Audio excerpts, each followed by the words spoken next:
रुद्राभिषेक करते हुए जब वीडियो मैंने डाला तो तमाम लोग, जिसमें खासतौर पर मुस्लिम समाज और कुछ क्रिश्चियन समाज के लोग थे, उन्होंने ये सवाल पूछा कि आपने शिवलिंग पर इतना दूध बर्बाद क्यों कर दिया? इससे बेहतर होता कि आप इसे गरीबों को दान कर देते।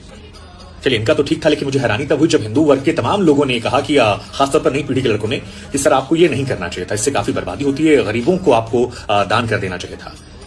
कई फिल्मों में भी ये दिखाया गया, कई सारे कलाकारों ने भी पहले कहा है, तो मुझे लगा कि आज स्पष्टीकरण देना चाहिए। वैज्ञानिक दृष्टिकोण से और धार्मिक दृष्टिकोण से मैं बात रखूं, उससे पहले एक दो सवाल मैं आप लोगों से पूछना चाहूंगा।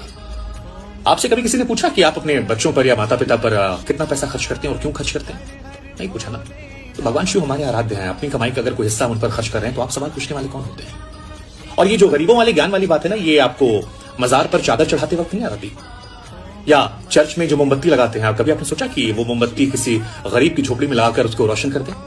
नहीं ना।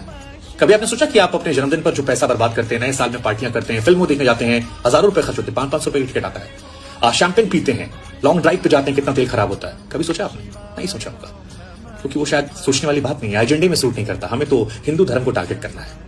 चलिए ठीक है, अब आते हैं धार्मिक और वैज्ञानिक दृष्टिकोण पर। विष्णु पुराण की माने तो भगवान शिव ने समुद्र मंथन के दौरान जब विष को ग्रहण करना शुरू किया तो उनका शरीर तपने लगा।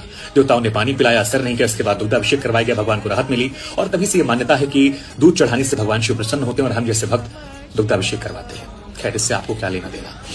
इसके अलावा क्या आप जानते हैं कि ज्यादातर शिवलिंग जो हमारे हैं वो नदियों के पास, कुएं के पास है, समुद्र के पास है? क्यों? क्योंकि ऋषि मुनियों ने व्यवस्था की थी कि जब दुग्धाभिषेक करेंगे तो उसे इकट्ठा कर लिया जाएगा और उसे या तो गरीबों में दूध को बांट दिया जाएगा या फिर उसका चरणामृत बनाकर भक्तों में बांट दिया जाएगा। हाँ, ये सच है कि आक्रांताओं के आक्रमण करने के बाद कुरीतियां बदली, बदले वक्त में बदली, लेकिन धार्मिक मान्यता यही है। वैज्ञानिक दृष्टिकोण से क्या आप जानते हैं कि ज्यादातर शिवलिंग वहां पर है, खासतौर पर ज्योतिर्लिंग, जहां रेडियो एक्टिव एलिमेंट निकलते हैं और दूध, धतूरा या बेलपत्र चढ़ाने से उन्हें वो सूख लेते हैं। आपको नहीं पता होगा। खैर, एक और बात बता दूं आपको मैं कि हिंदुस्तान वो देश है जो कृषि प्रधान देश है। यहाँ पर कभी भी खाने पीने या दूध के सामान की कमी नहीं थी। क्या जाने वो लोग जो अरब में रहते थे, जहां पानी भी नहीं मिलता। हिंदुस्तान की बात अलग थी, ये चीजें अवेलेबल थी। खैर, आपसे गुजारिश इतनी है कि इस वीडियो को शेयर कीजिएगा ताकि नई पीढ़ी को पता लगे कि ये वेस्टेज नहीं है और केवल एक धर्म पर निशाना मत बनाइए।